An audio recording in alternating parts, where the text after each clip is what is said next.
So welcome once again to um, much ado about nothing, really.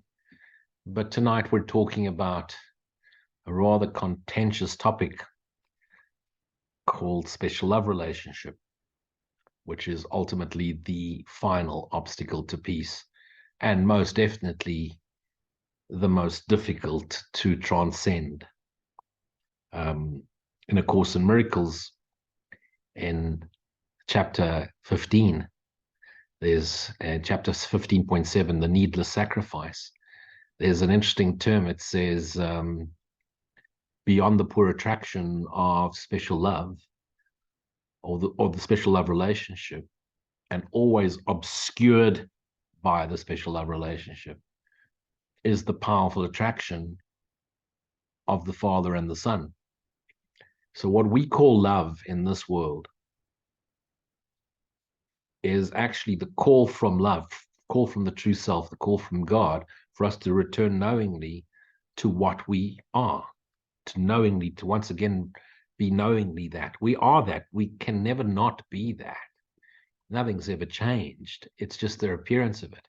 When you go to sleep at night, you don't change. You just have a dream. And no matter what happens in your dream, when you wake up in the morning, you haven't changed from the person that went to bed. There is no other love than love itself, which is the word love and God are synonymous. The word love and spirit are synonymous. It's the same thing. Self, love, self and love and God and Christ, the self, Atman, Brahman. It's love. It's all love. And what is love? So what is love? Is love a feeling? Is it a thought? Is it an emotion? Is it a sensation? Well, certainly when we're in the presence of divine energy, aware of it, when we're aware, because we're always in it, we're always present of it, in it. When we're aware of it, once the filters have come down, when the mind has gone quiet, we're in love, always in love. It's not I'm in love with someone. I'm always in love. I'm always in God, the eternal, the never changing, the limitless. But it's not what humans call love. What humans call love is really special love. And special love is no different to special hate. There's a line in A Course in Miracles which says special sin was made his special grace. His special hate became his special love. If I remember correctly, it's in chapter 25 to do with the justice of God, if I can recall correctly, but I speak under correction. And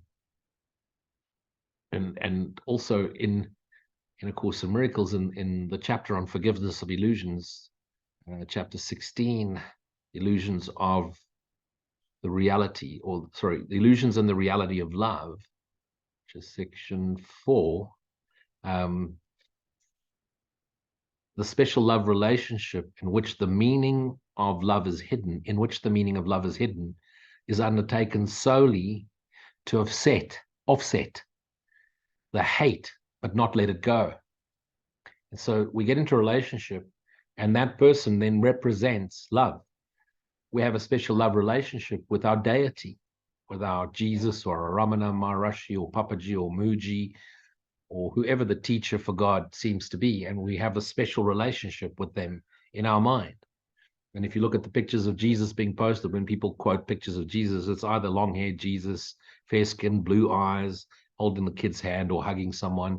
And lately we've got all these Jesus lookalike models, these really good-looking guys, and just cut cheeks and just attractive men, and we just fall in love with them.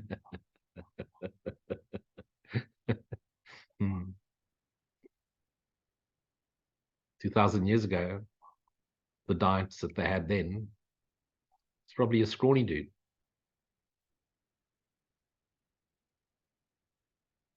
So special love relationships is really when we have attached a certain condition and a certain attachment, and we've now decided and agreed upon certain rules of engagement.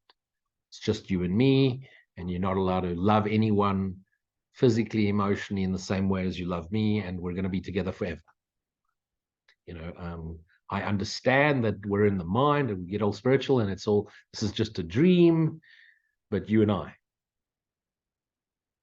And then we have conditions. You need to wait for me forever.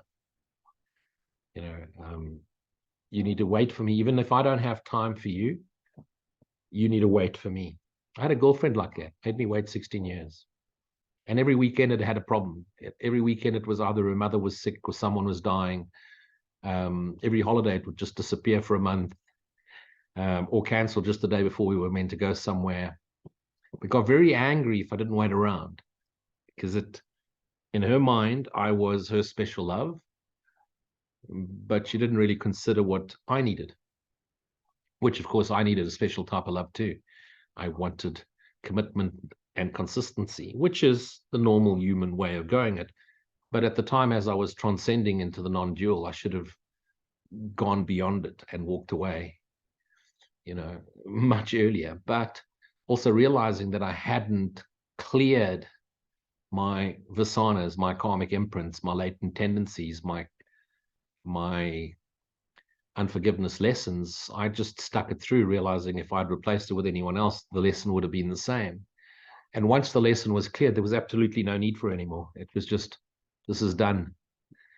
No regrets, because you've learned through it and grateful for the lesson, but there's no more need to play. And then amazingly, the minute you put that down, the next relationship just shows up instantaneously and perfectly suited for where you are. So remember, no special love relationship, no person of your dreams is ever going to offset the uneasiness, the unhappiness, the hatred inside, the self-loathing, the uneasiness, the angst. It will temporarily, because you're in a romantic period and that person's all you can think about. But it will all resurface. It'll come back up to the surface and it will bite you. It's just designed that way. You can't, it won't disappear. You have to do the work. And what is the work that clears the desire for love? Forgiveness. A special love relationship is really an attempt to limit the destructive effects of hate by finding a haven from the storm of guilt. It's also in the course, section 4, chapter 16. It really makes no attempt to rise above the storm into the light, I think it says the sunlight. On the contrary, it emphasizes the guilt outside the haven by attempting to build barricades against it and keep them within.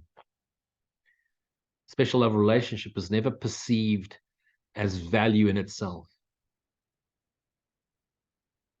but a safety from which hatred is always split off. And it's always, special love relationship is only acceptable as long as the other person complies and fits in with what your special love needs are. So it's never seen as value in itself. It's only in terms of what value it can provide. The partner is always only acceptable as long as he serves the purpose for which they meant to play. And God forbid they ask something that you're not prepared to give, like your time or your attention or your non-judgment. And so what it really is, we've got that line which we learn in Course, you cannot bring truth to illusions. You need to bring illusion to the truth. And what happens when you bring illusion to the truth? It dissolves the light of awareness, because it's a shadow. It's like bringing a shadow to the light. The shadow dissolves. And special love is the same. You're trying to bring love into an illusion. You can't. You need to bring your unloving thoughts to the reality, to truth, to love. And what will happen to unloving thoughts when they're brought to the light of love? They dissolve like a shadow. And special love relationships are always, it's you and me against the world, or you and me against whatever, or you and me for this. And they try and accomplish the impossible, but they never do, never will.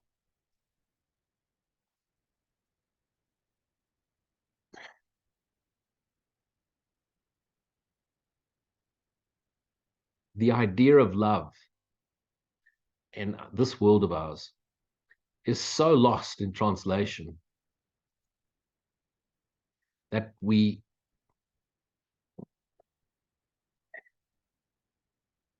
we say things like, I love you.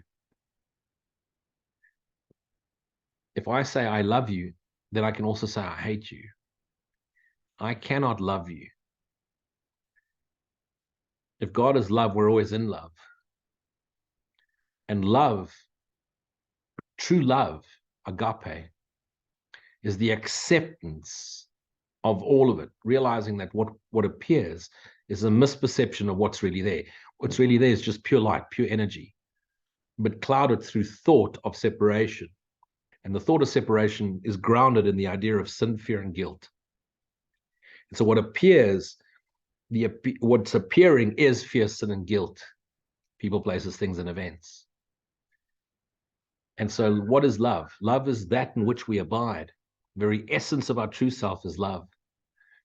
And so the closest we can get to in replacing I love you is the love I am recognizes the love you are. The love we are is the love of God. God is love. God is spirit. Spirit is love. The Son is the extension of spirit. The Son is love. It's all love. What does love mean? Pure energy, forever unchanged, limitless, eternal, here now, forever. That is what love is. Now, how do we compromise in special love relationships? Like I said earlier, if someone doesn't fit the bill, if the husband loses his job and can't make a living, and now the wife has to support him, well, then he's a loss. He's a loser. Get rid of him. Or if the wife starts aging and she doesn't look like the teenage girl the guy married, and well, you're no longer arousing me. I'm going to go find a younger model. And love is an incredible way of punishing us, because what it does is we age. I am age, image. And we're constantly aging. And if we love this image is going to punish us. Our first love is always our final obstacle to peace. So think back to when you were a kid. What was the first thing you fell in love with? Me, it was motorcycles. Then girls, then money and power. And I came to a stage where I ended up with 30 motorcycles, collected all my bucket lists, my entire bucket list of motorcycles, bar one. There's one unicorn missing. And I was desperately searching it. Eventually, when I did find it, I realized, what am I doing? Can't ride all 30 at the same time. So I just narrowed it down to the type of motorcycles I ride. That's for off-road, that's for the racetrack, that's for cruising around town. And that's just for fun. And just let the rest go, because I realized it wasn't the object that I wanted. It was the experience that where riding brought me into silence. Silence was the being yourself knowingly. I was craving the meditation of the ride. Of course, once the meditation became all-pervading, all-prevalent in the now, the motorcycle need disappeared. I no longer go to the racetrack. And if you told me a couple of years ago that I would stop racing, I would have told you, man, there's just no need. Going around in circles nowhere faster to do what? To improve your time. You're never going to improve your time. You're never getting younger. Even though the motorcycles get faster and better, the risk also increases, and it's just no point. Risk of what? Just doing some serious damage and making it rather uncomfortable for the rest of this temporal, ethereal life, where what I really want to be doing is abiding in silent stillness, abiding in the essential nature of the I am, which is peace, which is the nature of God, peace. Love and peace are the same thing, interchangeable. You can't have peace without love. You cannot have love without peace. They are one and the same thing. And when love and peace are together, what is it? It's joy. It's the movement of that which is love. And the foundation is peace. And special love relationships isn't just between two people that are attracted to each other. It's also the relationship we have with our parents, our children, our friends, our colleagues. It's all some variation of special love. The most intense one may be two partners, husband, wife, or two lovers. But it's just intense between parents and children and their parents, because there's a certain role we're supposed to play. And what happens the minute we're forced into playing a role? The minute we think we need to act in a certain way, in order to appease them, in order for us to be liked by them, accepted by their beliefs, accepted by their concepts and ideas, it's a continuous compromise. And what is compromise? It's sacrifice. And what is sacrifice? It's people pleasing. It's pleasing others in order to satisfy our need to see ourselves in a certain way. And then we say, yeah, but I'm going to stop being kind, and I'm going to stop being nice, and I'm going to stop being charitable because people just don't appreciate it. People just hurt me all the time. That's because you're doing it from the wrong reason. You're doing it not from love. You're doing it to please your egoic sense of self. And what's it going to do? It's going to backfire because it came from hatred. It came from the hidden hatred of self, needing to be loved because you're getting appreciation from others. And so you serve the needs of others by appeasing them, which means sacrificing your integrity, sacrificing your authenticity. And so what happens when you sacrifice? You feel resistance to it. And what do you get back? No appreciation. You get an attack thought. People hurt you, and then you wonder, why are they hurting me? It's because you try to please them. You weren't acting from selfless love. There was an expectation, and you were acting in order to get validation. You were acting in a way that you needed them to see you in a certain way. I stuck in a relationship for a long time because I thought she was the only person in this world that could truly see me and truly accept this bizarre character who's not only a businessman, but a martial artist and a Zen Buddhist master, a yogi sip, Guru Shwama dude. I mean, it's so bizarre, all these different expressions of self. How could anyone love that? And so I never thought anyone would love me. And so because she told me she did, I believed her. Of course, she never showed me. Well, not for longer than 11 minutes at a time.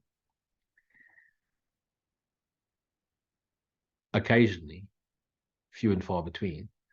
When I realized it was just the play, it was her own drama playing out, her own insecurity, her own fear of change and losing her grip on the illusion. It was time for just say, the love I am recognizes the love we are. And go with God. So be wary that when we have people that we love, our parents, do we really love them? We can't stand the fucking sight of them. We cannot stand being at the same table with them. Their continuous judgment and criticism actually makes us want to puke. But we're supposed to love them because that's what good people do. Good people love their parents and love their children. And no matter how narcissistic they are, and then we become self-narcissists because we compromise and sacrifice our true nature in order to appease their values, their beliefs, their understandings, and what they need us to play out as a role, whether being parent or child or whatever it is, or spouse or colleague or friend. As a young man, I used to say, there's that wonderful statement, a friend in need is a friend indeed. Meaning that when others are in need and you're their friend, then you're a friend indeed. And I just came up with something saying a friend in need is a friend indeed, but a needy friend is a pain in the ass. Because they're just a pain in the ass, always in need, never take care of themselves. And so what do? You then see yourself as the one that saves everybody and helps everybody. And then you start building this image that you're that person that saves and helps others. That's what many spiritual people do. They have this body, mind, spiritual identity that we are to save the world, save others from the misery. You can't save anyone. The only way I can help you is to save this idea of self. Save it, put it away, throw it away, drop it, be thyself knowingly. And the only way you can save anything and the world is to be that true. Be true to thyself. Be thyself knowingly. Let go of the body, mind, identity. You try and fix the illusion. How can you clean the screen when the projector's got the movie? You can wipe the screen as much as you want to. The projector is projecting the movie onto the screen. Switch that projector off. Make that projector quiet. Switch it off. Be still. And there's the screen right in front of you. Clean. Always has been clean. So a special love relationship is really the call from love call from God for us to be ourselves knowingly, but played out through the filter of separation, loneliness, despair, unworthiness, not good enough, the need for validation, acceptance. And that next thing you know, there's the image. And does that mean that you should now stop being attracted to people and no longer ever date anyone? By all means, no. Please carry on. If you please burn it out. But what you'll realize in the attraction, what attracts two people together, at first they think is their physicality, but it's actually the lesson inside. And it's so the person that you're attracted to is going to mirror to you the unforgiven thoughts, and you're going to do the same. Now, if you move into holy companionship together, no longer special love relationship, it's not going to be plain sailing. You're going to be pointing out each other's mirrors, but in a loving and kind and compassionate way, as opposed to apportioning blame and say, oh, are you acting this way because there's something wrong with you? No. I want you to be aware you're doing this. And it's not about how you make me feel. I want you to be aware of it. If you're feeling something, you're trapped in duality. There's a wonderful line. Meister Eckhart said, Father God, you are the love with which I love thee. I'll take it one step lighter. Father, you are the love in which I abide as the love, you're the love of God, extending forever the love we are, extending forever the love we have always been. Help me remember I am that which is your love. Love is pure energy, unadulterated, unchanged, defenseless innocence, limitless, beautiful, joyous, the infinite lightness of being. Special love relationship is everything but that. Now, please don't throw away your spouses and get rid of your wives and husbands and kids and parents and stop taking care. By all means, don't. But be authentic to self. Be true to thy nature. Be authentic to your false self. Don't try and be spiritual self. Don't try and be, oh, I'm a bliss bunny, spiritual Course in Miracles teacher. Oh, everything is just spiritual. I'm only using spiritual language. And now I'm holding my hands together and praying, and I'm joining prayer circles and kumbaya, and we all love Jesus. You can't love Jesus. Jesus is a fictitious image that you projected in your mind to replace that which you're not. Jesus, when we say Jesus spoke to me, or I love Jesus, you insult the character 2,000 years ago who transcended his physicality and joined with the awakened mind and became the Christ mind. If you're going to speak of Jesus, please speak of Christ. Do that energy essence, which Jesus became, Christ mind, awake mind, do it the honor of calling it by its correct term, Christ mind. So if you want to love Jesus, at least love Christ, because that is all pervading, is everywhere. Jesus is symbolic, the man. Christ is what he now is, one with all of us, one with the Christ mind, one with God knowingly, and calling us all to be. And every one of us that awakens to that Christ mind, to that awake mind. Christ mind is a Christian term. Course in Miracles is mystic Christianism. But it's really in the Hindu, it would be Atman. Jesus became Atman. Buddha became Atman. And what is Atman? Self-same nature as Brahman. Atman, Christ. Brahman, God. One indivisible self, one indivisible energy. The very same thing you and I are. It's not special unless everything's equally special. It's all love. This is love appearing as one batshit crazy rogue teacher. All of it's the same. The very essence of what I am is the very same essence that you are, and all 8 billion of us on this planet, and all 9 septillion beings throughout the universe. The essence of all of us, that energy essence, that life force, is the life force called God. We called God the Tao. Brahman. Special love relationships are obstacles to peace. Does it mean you stop? No. If there's an attraction, by all means, move together. Move in, but make a decision here and now.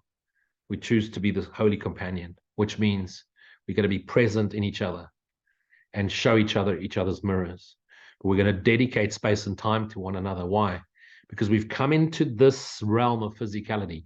We've dreamt ourselves, we projected ourselves into this realm of physicality to learn what we are, to remember what we are through the experience of what we're not, the neti, which means here is a plane of demonstration. So if I knowingly am love and know that you are love and choose to be in a holy companionship with you, then I choose to demonstrate the love we are, which means attention, quality time together.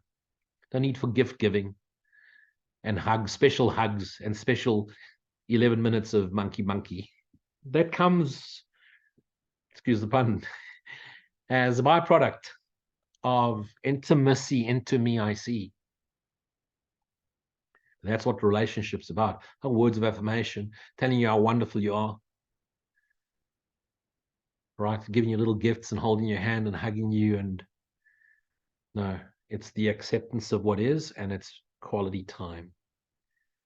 When we agree to spend time, we agree to spend time because we agree to be in love knowingly. We never fall in love with others.